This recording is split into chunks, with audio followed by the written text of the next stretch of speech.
Howdy, howdy, howdy. It's Rodfather 916. The roof is on fire.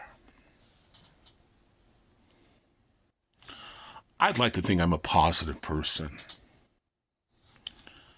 I have no degree in economics, but I have had two businesses, and I have a sense on how global trade works. Since the beginning of time, countries have been trading goods with different countries. In some cases, well, certain things were only available in other countries, like California. If you get an almond anywhere in the country, it's likely to come from California. California grows 80% of the world's almonds. The United States, between Florida and California, grows the majority of oranges for orange juice. So if you want oranges, you got to come through America. There are materials that are not available in the United States that we trade with. Tariffs are meant to balance out the country, not to force them to build here, to balance. Joe Biden put 100% tariff on electric cars. It's a new industry, and the reality is China can build an electric car cheaper than any country in the world. So if they start selling in the United States and Europe and Australia, well, they are selling in Australia, but in Europe, the American and domestic companies in Europe will be destroyed. GM, and I believe the company in a partnership with a company, I believe it's called Wu Lang. I may have that wrong. Build an electric car for $6,000 for sale. We can't come close to that. They're selling luxury cars for $30,000. You can't buy a brand new one here for $30,000. So that's why he sold it. Plus, China was subsidizing electric companies. And that's not fair. That means, it's like somebody slipping another card to someone. Here, take this ace. So once a country discovers that, then they go, okay, you're not paying fair. So anything you sell outside that hand, it's going to cost you more now. We're going to add a tariff. But Donald Trump seems to view it as a game. He's all excited as these countries are calling me. He's hoping they're kissing the ring. What we get secondhand is these people are angry because in many cases, there was no problem. So why are you starting a problem when there wasn't a problem? His premise is not based on reality. I don't know if you remember. Walmart didn't start appearing in California until the early 90s. But when we went to Texas and other parts of the South, we'd always go to Walmart. It was like a big thing because we didn't have them in California. But there were signs all over the store. Everything we sell is made in America. Those signs don't exist anymore. Nearly everything they sell is from China. To be a discounter, a nationwide discounter with the absolute lowest price, they've got to go to the country or to the area where it is the lowest. Right now, that's an Asian company. You can get a mainstay toaster or some off-brand toaster at Walmart now for $10. An American toaster will cost you $50. So imagine all the stuff that we buy from China, the second largest economy in the world, we can't buy anymore. We have to pay retail for items produced in the country. If you're to give you an example of one of a really, really, really strong example of why we can't compete with those countries in terms of good is the average automaker in China, the average auto worker is making anywhere between $8,000 and $13,000 a year.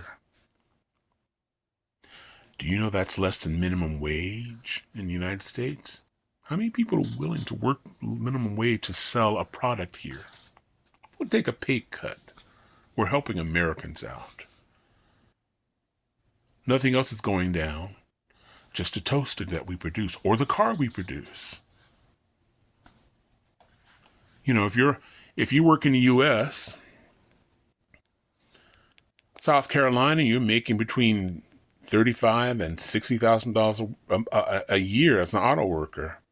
In Detroit, between $50,000 and $64,000. But in China, $10,000. $207 is the starting. The average is being around $13,000, which comes to about $7, $8 an hour. That's for the top job. That's not the entry level. Entry level is below Alabama's minimum law wage, which I think is $7.25. So while his premise of having those cars built here, in terms of economics, he's flawed. They can't build them here. You know, listen, I don't hate the man. I won't ever meet Donald Trump in life.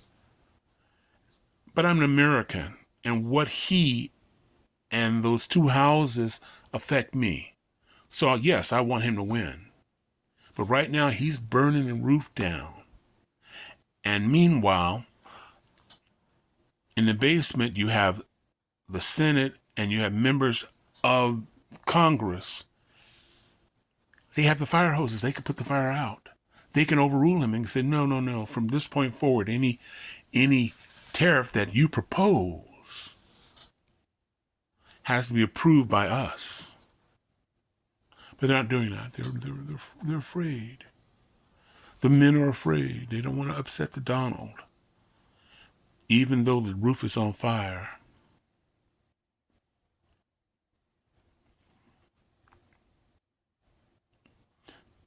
The only brave people in the Republican Party are women. Susan, what's her name? Susan Leah. But there were four Republicans that joined the Democrats who are able in the Senate to get the ball running to control the tariffs, but it'll never come to a vote right as it stands in Congress. Who has really the ultimate authority to control the tariff? They hold Congress. It holds the bank. They're the banker of the country.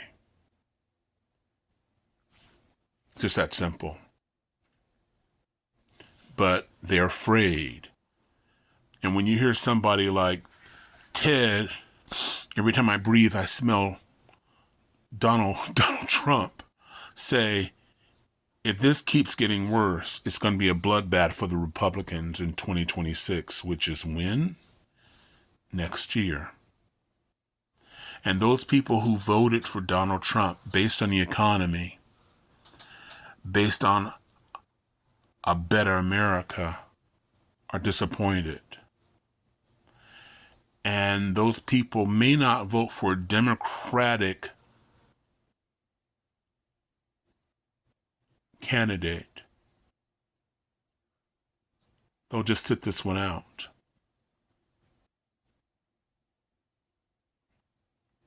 But there's no way. One of his aides or someone representing Donald Trump says, well, I know there's a surplus, meaning we sell more to Australia than they buy from us. Or I'm sorry, or that we buy from them. They buy more from us than we buy from them. So there's a surplus. but they won't take our beef and our meat. Well, no, a lot of countries won't take our beef. I believe there's close to 70 countries because we put preservatives in them. They don't want their citizens to get sick. So that's a falsehood. It wasn't broken. And that's the problem I have with this administration. It wasn't broken. They're talking in line, but they're not showing us proof.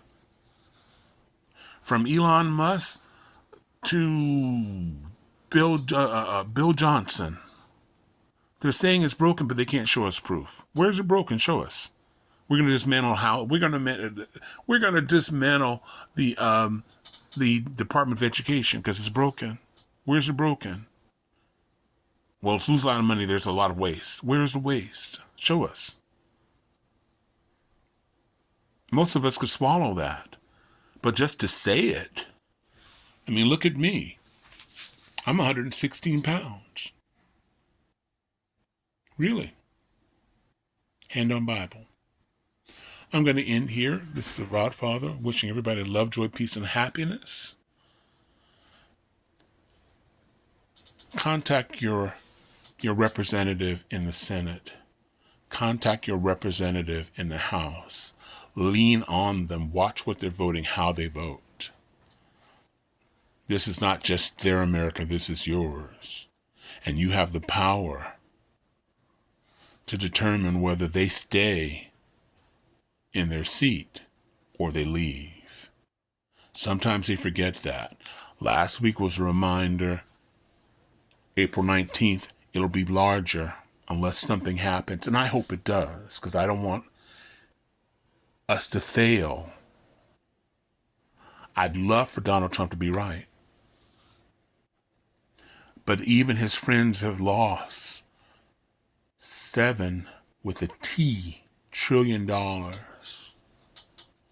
in short time. The roof is on fire. This is the Rod Father, wishing everybody love, joy, peace, and happiness. You know I mean that. Please like, subscribe, follow. But it's up to us to force this. I'm out. Thanks. I'm sorry it took so long. I've taken so long. Bye now.